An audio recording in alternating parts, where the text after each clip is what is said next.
ஓம் சாந்தி. இன்றைய முரளி 13 செப்டம்பர் 2024. பாப்தாதா மதுபன். இனிய குழந்தைகளே, நீங்கள் அனைத்து ஆத்மாக்களையும் கர்ம பந்தனத்திலிருந்து காப்பாற்றும் மீட்பு படையாக இருக்கிறீர்கள். நீங்கள் கர்ம பந்தனத்தில் சிக்கக்கூடாது. கேள்வி: எந்த பயிற்சி செய்து கொண்டே இருந்தால் ஆத்மா மிகுந்த சக்திசாலியாக மாறும்? பதில்: நேரம் கிடைக்கும் போதெல்லாம் சரீரத்திலிருந்து விலகுவதற்கு பயிற்சி செய்யுங்கள். விலகுவதால் ஆத்மாவில் சக்தி திரும்ப வரும், அதில் பலம் நிறையும். நீங்கள் அண்டர் கிரவுண்டு மிலிட்ரியாக இருக்கிறீர்கள். Attention please. அதாவது, ஒரு தந்தையின் நினைவில் இருங்கள், அசரீரி ஆகுங்கள் என்று உங்களுக்கு டைரக்ஷன் கிடைக்கிறது. ஓம் சாந்தி. ஓம் சாந்தியின் அர்த்தத்தை தந்தை நல்லபடியாக புரிய வைத்திருக்கிறார். எங்கே இராணுவம் இருக்குமோ அங்கே அட்டென்ஷன் என்று சொல்கிறார்கள். அந்த மனிதர்களுக்கு அட்டென்ஷன் என்றால் சைலன்ஸ். இங்கும் உங்களிடம் அட்டென்ஷன் என்று தந்தை சொல்கிறார். அதாவது, ஒரு தந்தையின் நினைவில் இருங்கள் என்று சொல்கிறார். வாயால் சொல்ல வேண்டியிருக்கிறது. இல்லை என்றால் உண்மையில் சொல்வதிலிருந்தும் தூர போக வேண்டி இருக்கிறது.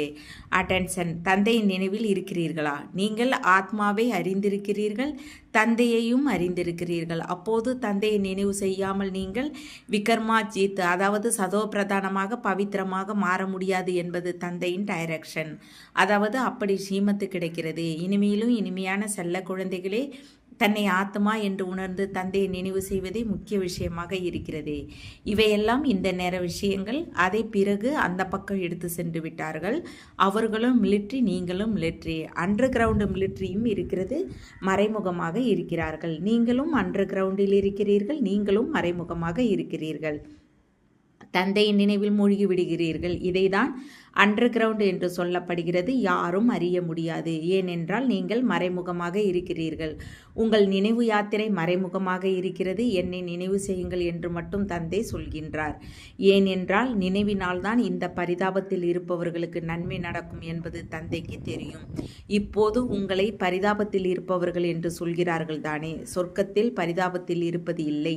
யார் எங்காவது பந்தனத்தில் சிக்கி இருக்கிறார்களா அவர்களை பரிதாபத்தில் இருப்பவர்கள் என்று சொல்கிறார்கள். உங்களை லைட் ஹவுஸ் என்று சொல்கிறார்கள் என்று தந்தை புரிய வைத்திருப்பதையும் நீங்கள் அறிவீர்கள்.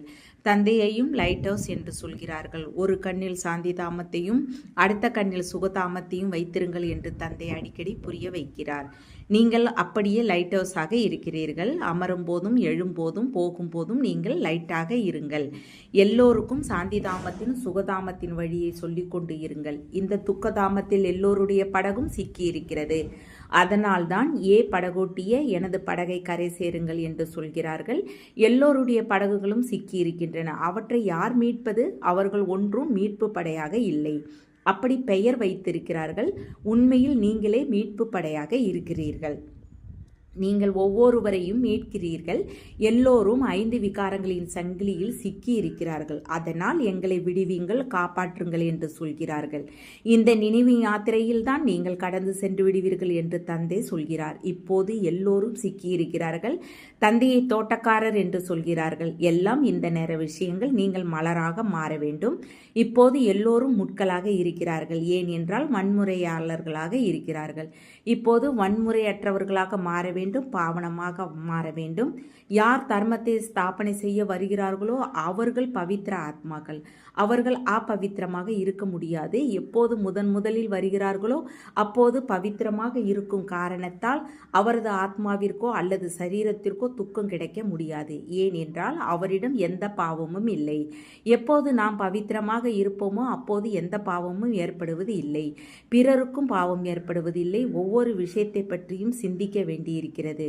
தர்மத்தை ஸ்தாபனை செய்ய ஆத்மாக்கள் அங்கிருந்து வருகின்றன. அவர்களுக்கு பிறகு டைனாஸ்டியும் நடக்கிறது. சீக்கிய தர்மத்திற்கும் டைனாஸ்டி இருக்கிறது. சன்னியாசிகளுக்கு டைனாஸ்டி ஒன்றும் இருப்பதில்லை. அவர்கள் ஒன்றும் அரசர்கள் ஆவதில்லை. சீக்கிய தர்மத்தில் மகாராஜா போன்றோர் இருக்கிறார்கள். ஸ்தாபனை செய்ய எப்போது அவர்கள் வருவார்களோ அப்போது அவர்கள் புதிய ஆத்மாக்களாக வருவார்கள். கிறிஸ்து வந்து கிறிஸ்துவ தர்மத்தை ஸ்தாபனை செய்தார். புத்தர் பௌத்த தர்மத்தையும் அப்ராஹிம் இஸ்லாம் தர்மத்தையும் ஸ்தாபனை செய்தனர். எல்லோருடைய பெயர்களின் ராசியும் ஒத்துப்போகின்றன. தேவி தேவர் தர்மத்தின் பெயர் ஒத்து போவதில்லை. நிராகார தந்தையை வந்து தேவி தேவர் தர்மத்தை ஸ்தாபனை செய்கிறார். அவர் தேகதாரி இல்லை. மற்ற ஸ்தாபகர்கள் யாராக இருந்தாலும் அவருக்கு தேகத்தின் பெயர் இருக்கிறது. இவரோ தேகதாரி இல்லை. டைனாஸ்டி புதிய உலகில் நடக்கிறது. குழந்தைகளே, தம்மை ஆன்மீக மிலிட்ரி என்று நிச்சயம் உணருங்கள் என்று தந்தை சொல்கிறார். அந்த மிலிட்ரியின் கமாண்டர் போன்றோர் வருகிறார்கள். அட்டென்ஷன் என்று சொல்கிறார்கள். உடனே எல்லோரும் எழுந்து நிற்கிறார்கள். இப்போது அவர்கள் ஒவ்வொருவரும் அவரவர் குருவை நினைவு செய்வார்கள் அல்லது அமைதியாக இருப்பார்கள். எனினும் அது பொய்யான சாந்தியாக இருக்கிறது. நாம் ஆத்மாக்கள், நமது தர்மமே சாந்தி என்பது உங்களுக்கு தெரியும். பிறகு யாரை நினைவு செய்ய வேண்டும்?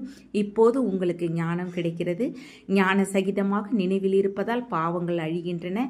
இந்த ஞானம் வேறு யாரிடத்திலும் இல்லை. நாம் ஆத்மாக்கள் சாந்த சொரூபமானவர்கள்.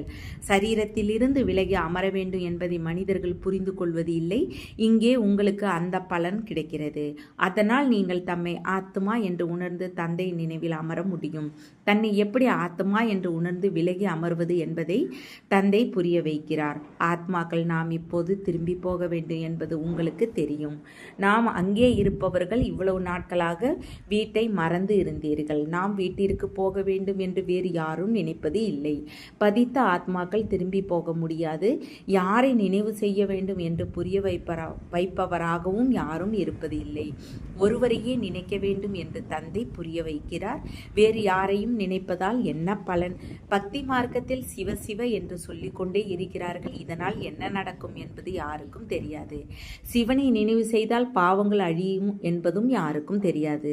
சத்தம் கேட்கிறது, நிச்சயம் சத்தம் போடவே செய்வார்கள். இந்த எல்லா விஷயங்களிலும் எந்த நன்மையும் இல்லை. பாபாவோ இந்த எல்லா குருமார்களின் அனுபவியாக இருக்கிறார். ஏ அர்ஜுனா, இவர்கள் எல்லோரையும் விட்டுவிடு என்று தந்தை சொல்லி இருக்கிறார். சத்குரு கிடைத்திருப்பதால் இவர்கள் எல்லோருக்கும் அவசியமில்லை. சத்குரு கரை சேர்க்கிறார். நான் உங்களை அசுர உலகத்திலிருந்து அக்கறைக்கு அழைத்து செல்கிறேன் என்று தந்தை சொல்கிறார். விஷக்கடலை கடந்து போக வேண்டும். இந்த எல்லா விஷயங்களையும் புரிய வைக்க வேண்டும். படகோட்டி படகு செலுத்துபவராக இருக்கிறார். எனினும் புரிய வைப்பதற்காக இந்த பெயரை சொல்கிறார்கள். அவரை பிராணேஸ்வர் பாபா என்று சொல்கிறார்கள். அதாவது பிராணனை தானமாக கொடுக்கும் பாபா. அவர் அமரராக மாற்றுகிறார். பிராணன் என்று ஆத்மாவிற்கு சொல்லப்படுகிறது. ஆத்மா சென்றுவிட்டால் பிராணன் சென்றுவிட்டது என்று சொல்கிறார்கள். பிறகு சரீரத்தை வைத்திருப்பதற்கு விடுவது இல்லை. ஆத்மா இருந்தால் சரீரமும் ஆரோக்கியமாக இருக்கிறது. ஆத்மா இல்லாத போது சரீரத்தில் துர்நாற்றம் ஏற்படுகிறது. பிறகு அதை வைத்திருந்து என்ன செய்வது? விலங்குகளும் அப்படி செய்வது இல்லை. குரங்கு மற்றும் அப்படி இருக்கிறது. அதன் குழந்தை இறந்தால் துர்நாற்றம் வீசினாலும் அந்த பிணத்தை விடுவதே இல்லை. அதை பிடித்து கொண்டே இருக்கும். அது விலங்கு. நீங்கள் மனிதர்கள். சரீரத்தை விட்டுவிட்டால் அதை சீக்கிரம் வெளியே கொண்டு செல்லுங்கள் என்று சொல்வார்கள். சொர்க்கத்திற்கு சென்று விட்டார் என்று மனிதர்கள் சொல்லுவார்கள். எப்போது பிணத்தை தூக்குகிறார்களோ அப்போது முதலில் காலை சுடுகாட்டின் பக்கம் வைக்கிறார்கள். பிறகு எப்போது அங்கே உள்ளே நுழைவார்களோ அப்போது பூஜை போன்றவற்றை செய்து இப்போது இவர் சொர்க்கத்துக்கு போகிறார் என்று நினைத்து கொண்டு அதை திருப்பி முகத்தை சுடுகாட்டின் பக்கம் வைக்கிறார்கள். நீங்கள் ஸ்ரீ கிருஷ்ணரையும் அக்யூரேட்டாக காட்டியிருக்கிறீர்கள். நரகத்தை உதைத்து தள்ளுகிறார். இது ஸ்ரீ கிருஷ்ணரின் சரீரம் இல்லை. அவரது பெயர் உருவம் மாறுகிறது. எத்தனை விஷயங்களை தந்தை புரிய வைத்து பிறகு மன்மனா பவ என்று சொல்கிறார். இங்கே வந்து அமரும்போது அட்டென்ஷன் தேவை. புத்தி தந்தையிடம் ஈடுபட்டு இருக்க வேண்டும். உங்கள் இந்த அட்டென்ஷன் சதா காலத்திற்கு இருக்கிறது. எதுவரை வாழ்வீர்களோ அதுவரை தந்தையை நினைவு செய்ய வேண்டும். நினைவால் தான் ஜென்ம ஜென்மங்கள் பாவங்கள் அழியும். நினைவே செய்யவில்லை என்றால் பாவங்கள் அழியாது. தந்தையை நினைவு செய்ய வேண்டும். நினைவில் ஒருபோதும் கண்களை மூடக்கூடாது. சந்நியாசிகள் கண்களை மூடி அமர்கிறார்கள். ஒரு சிலர் பெண்களின் முகத்தையும் பார்ப்பது இல்லை. கண்களை கட்டிக்கொண்டு அமர்கிறார்கள். நீங்கள் எப்போது இங்கே அமர்கிறீர்களோ அப்போது படைப்பவர் மற்றும் படைப்பில் முதல் இடை கடைசியின் சுயதரிசன சக்கரத்தை சுற்ற வேண்டும். நீங்கள் லைட் ஹவுஸாக இருக்கிறீர்கள். இது துக்கதாமம். ஒரு கண்ணில் சாந்திதாமம், ஒரு கண்ணில் சுகதாமம். அமர்ந்தாலும் எழுந்தாலும் தன்னை லைட் ஹவுஸ் என்று உணருங்கள். பாபா பலவித உதாரணங்களோடு சொல்கிறார். நீங்கள் உங்களையும் பராமரிக்கிறீர்கள். லைட் ஹவுஸ் ஆவதால் நீங்கள் உங்களுக்கு நன்மை செய்து கொள்கிறீர்கள். தந்தையை நிச்சயம் நினைவு செய்ய வேண்டும். வழியில் யாராவது சந்தித்தால் அவர்களுக்கும் சொல்ல வேண்டும். தெரிந்தவர்களும் பலர் சந்திக்கிறார்கள். அவர்கள் ஒருவர் பிறருக்கு ராம் ராம் என்று சொல்கிறார்கள். இது துக்கதாமம், அது சாந்திதாமம் மற்றும் சுகதாமம் என்பது உங்களுக்கு தெரியுமா? நீங்கள் சாந்தி தாமத்திற்கும் சுகதாமத்திற்கும் போக விரும்புகிறீர்களா என்று அவர்களிடம் கேளுங்கள். இந்த 3 சித்திரங்களை ஒருவருக்கு புரிய வைப்பது மிக எளிது. உங்களுக்கு சைகை காட்டுகிறார். லைட் ஹவுஸும் சைகை காட்டுகிறது. இந்த படகு ராவணனின் சிறையில் சிக்கியிருக்கிறது. மனிதர்களை மீட்க முடியாது. அவையெல்லாம் செயற்கையான எல்லைக்கு உட்பட்ட விஷயங்கள். இது எல்லையற்ற விஷயம். சோசியல் சொசைட்டியின் சேவையும் அது கிடையாது. உண்மையில் சரியான சேவை இதுதான். அனைவருடைய படகையும் கரை சேர்க்க வேண்டும். மனிதர்களுக்கு என்ன சேவை செய்ய வேண்டும் என்பது உங்கள் புத்தியில் இருக்கிறது. நீங்கள் முக்திதாமம் போவதற்கும் தந்தையை சந்திப்பதற்கும் குருவிடம் போகிறீர்கள் என்று முதலில் சொல்ல வேண்டும். எனினும் யாரும் சந்திப்பதில்லை. சந்திக்கும் வழியை தந்தையே சொல்கிறார். இந்த சாஸ்திரங்கள் போன்றவற்றை படிப்பதால் பகவான் கிடைப்பார். அந்த நம்பிக்கையில் இருந்தால் ஒரு நாள் ஏதாவது ஒரு உருவில் கிடைப்பார் என்று அவர்கள் நினைக்கிறார்கள். எப்போது கிடைப்பார் என்ற எல்லாவற்றையும் தந்தை உங்களுக்கு புரிய வைத்திருக்கிறார். ஒருவரை நினைவு செய்ய வேண்டும் என்று நீங்கள் சித்திரத்தில் காட்டியிருக்கிறீர்கள். தர்மஸ்தாபகர்கள் யாராக இருந்தாலும் அவரும் இப்படியே சைகை காட்டுகிறார். ஏன் என்றால் நீங்கள் அறிவுரை கொடுத்திருக்கிறீர்கள். அதனால் அவர்களும் அப்படி சைகை காட்டுகிறார்கள். பிரபுவை செபியுங்கள். அந்த தந்தையே சத்துக்குரு. மற்றபடி அநேக விதங்களில் அறிவுரை கொடுப்பவர்கள் இருக்கிறார்கள். அவர்களை குரு என்று சொல்கிறார்கள். ஆசரீரி ஆவதற்கான அறிவுரையை யாரும் அறியவில்லை. சிவபாபாவை நினைவு செய்யுங்கள் என்று நீங்கள் சொல்வீர்கள். அந்த மனிதர்கள் சிவன் கோவிலுக்கு போகிறார்கள். அப்போது சிவனை எப்போதும் அப்பா என்று சொல்லும் பழக்கம் ஏற்பட்டு இருக்கிறது. வேறு யாரையும் அப்பா என்று சொல்வதில்லை. எனினும் அவர்கள் நிராகாரராக இல்லை, சரீரதாரிகளாக இருக்கிறார்கள். சிவனோ நிராகாரராக உண்மையாக தந்தையாக இருக்கிறார். அவர்தான் அனைவருக்கும் தந்தையாக இருக்கிறார். அனைத்து ஆத்மாக்களும் அசரீரியாக இருக்கின்றன. குழந்தைகள், நீங்கள் இங்கே எப்போது அமர்கிறீர்களோ அப்போது இதே உணர்வில் அமருங்கள். நாம் எப்படி சிக்கியிருந்தோம் என்பது உங்களுக்கு தெரியும். இப்போது தந்தை வந்து வழியை சொல்லி இருக்கிறார். மற்ற எல்லோரும் சிக்கியிருக்கிறார்கள், விடுபடவில்லை. தண்டனை பெற்ற பிறகு எல்லோரும் விடுபடுவார்கள். குழந்தைகள் உங்களுக்கு புரிய வைத்து கொண்டே இருக்கிறார். தண்டனை பெற்ற பிறகு தாழ்ந்த பதவியை பெற வேண்டும். அதிக தண்டனை பெற்றால் பதவி அழிந்துவிடும். பதவி மிக குறைவாக கிடைக்கும். குறைந்த தண்டனை என்றால் நல்ல பதவி கிடைக்கும். இது முட்களின் காடு. எல்லோரும் ஒருவர் பிறரை முள்ளாக குத்தி கொண்டு இருக்கிறார்கள். சொர்க்கத்தை அல்லாவின் தோட்டம் என்று சொல்கிறார்கள். பேரடைஸ் இருந்தது என்று கிறிஸ்துவர்களும் சொல்கிறார்கள். ஒரு நேரம் காட்சியும் பெற முடியும். இந்த தர்மத்தை சேர்ந்தவர்களாக இருந்தால் பிறகு தமது தர்மத்திற்கு வர முடியும். மற்றபடி பார்க்க மட்டும் செய்தால் அதனால் என்ன நன்மை? பார்ப்பதால் யாரும் போக முடியாது. அதற்கு தந்தையே அறிய வேண்டும், ஞானத்தை பெற வேண்டும். எல்லோரும் வர முடியாது. தேவர்கள் அங்கே மிக குறைவாக இருப்பார்கள். இப்போது எத்தனை இந்துக்கள் இருக்கிறார்கள்? உண்மையில் தேவர்களாக இருந்தார்கள். எனினும் அவர்கள் பாவனமாக இருந்தார்கள். இவர்கள் பதித்தர்களாக இருக்கிறார்கள். பதித்தர்களை தேவர்கள் என்று சொல்வது அழகாக இல்லை. இந்த ஒரு தர்மத்தை மட்டுமே தர்மம் கெட்டது, கர்மம் கெட்டது என்று சொல்கிறார்கள். ஆதி சனாத்தன இந்து தர்மம் என்று சொல்கிறார்கள். தேவதா தர்மத்தை குறிப்பதற்கு வரிசையே வைப்பதில்லை. அவர் குழந்தைகள் நமக்கு மிக இனிய தந்தையாக இருக்கிறார். அவர் உங்களை எதிலிருந்து எதுவாக மாற்றுவார், தந்தை எப்படி வருகிறார் என்பதை நீங்கள் புரிய வைக்க முடியும். எப்போது தேவர்களின் பாதம் பழைய தமோ பிரதான பூமியில் பட முடியாதோ அப்போது தந்தை எப்படி வருகிறார்? தந்தையோ நிராகாரர்.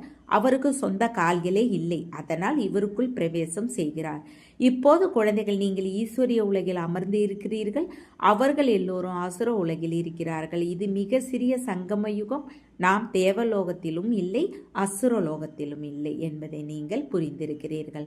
நாம் ஈஸ்வரிய உலகில் இருக்கிறோம். நம்மை வீட்டிற்கு அழைத்து செல்ல தந்தை வந்திருக்கிறார்.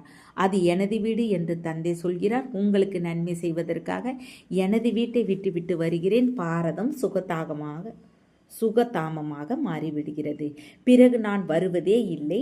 நான் உலகின் எஜமானராவதும் இல்லை. நீங்கள் ஆகிறீர்கள். நான் பிரம்மாண்டத்தின் எஜமானராக இருக்கின்றேன். பிரம்மாண்டத்திற்கு எல்லோரும் வருகிறார்கள். இப்போது அங்கே எஜமானர்களாக அமர்ந்து இருக்கிறார்கள். அவர்கள் இனிமேல் வரவேண்டியிருக்கிறது. எனினும் அவர்கள் வந்து உலகின் எஜமானர்களாக மாட்டார்கள். தந்தை அதிகமாக புரிய வைக்கிறார். ஒரு மாணவர் மிக நன்றாக படித்தால் ஸ்காலர்ஷிப் பெறுவார். நாங்கள் பவித்திரமாவோம் என்று இங்கே சொல்கிறார்கள். பிறகு சென்று பதித்தமாகிறார்கள். அதிசயமாக இருக்கிறது. இப்படி காயாக இருப்பவர்களை அழைத்து வராதீர்கள். சோதித்து அழைத்து வருவது பிராமணியின் வேலை. ஆத்மாவே சரீரத்தை தாரணை செய்து பாகத்தை நடிப்பது உங்களுக்கு தெரியும். அதற்கு அழியாத பாகம் கிடைத்திருக்கிறது. நல்லது. இனிமேலும் இனிமையான காணாமல் போய் கண்டெடுக்கப்பட்ட செல்ல குழந்தைகளுக்கு தாய் தந்தை பாப்தாதாவின் அன்பு நினைவுகள் மற்றும் காலை வணக்கம். ஆன்மீக குழந்தைகளுக்கு ஆன்மீக தந்தை நமஸ்தே. ஆன்மீக தந்தைக்கு ஆன்மீக குழந்தைகளை அன்பு நினைவுகள் மற்றும் நமஸ்தே. தாரணைக்கான முக்கிய சாரம் 1. லைட் ஹவுஸாக அனைவருக்கும் சாந்திதாமத்தின் சுகதாமத்தின் வழியை சொல்ல வேண்டும். அனைவருடைய படகையும் துக்கதாமத்திலிருந்து விடுவிக்கும் சேவை செய்ய வேண்டும். தனக்கும் நன்மை செய்ய வேண்டும். 2. உங்கள் சாந்த ஸ்வரூப ஸ்திதியில் உறுதியாக இருந்து சரீரத்திலிருந்து விடுபடும் பயிற்சி செய்ய வேண்டும். நினைவின் போது கண்களை திறந்து அமர வேண்டும். புத்தியால் படைப்பவர் மற்றும் படைப்பை பற்றி சிந்திக்க வேண்டும். வரதானம்: உங்கள் எண்ணங்களை சுத்தமாக்கி ஞான சொரூபமாக்கி சக்தி சொரூபமாக மாறும் சம்பூர்ண பவித்திரமானவர் ஆகுக. தந்தைக்கு சமமாக மாறுவதற்கு பவித்திரத்தின் அஸ்திவாரத்தை உறுதியாக்குங்கள். அஸ்திவாரத்தில் பிரம்மச்சரிய விரதத்தை தாரணை செய்வது பொதுவான விஷயம். இதில் மட்டும் மகிழ்ச்சி அடையாதீர்கள். பார்வை மற்றும் உணர்வில் பவித்திரத்தை இன்னும் அதிகமாக அண்டர்லைன் செய்யுங்கள். கூடவே உங்கள் எண்ணங்களையும் சுத்தமாக்கி ஞான சொரூபத்தையும் சக்தி சொரூபத்தையும் ஏற்படுத்துங்கள். எண்ணங்களில் இப்போது அதிக பலவீனம் இருக்கிறது. இந்த பலவீனத்தையும் முடித்து விடுங்கள். அப்போது சம்பூர்ண பவித்திர ஆத்மா என்று சொல்லுவார்கள். ஸ்லோகன்: பார்வையில் அனைவர் மீதும் கருணையும் சுவபாவனை இருந்தால் அபிமானம் மற்றும் அவமானத்தின் அம்சமும் வர முடியாது. தேங்க்ஸ் பாபா. ஓம் சாந்தி.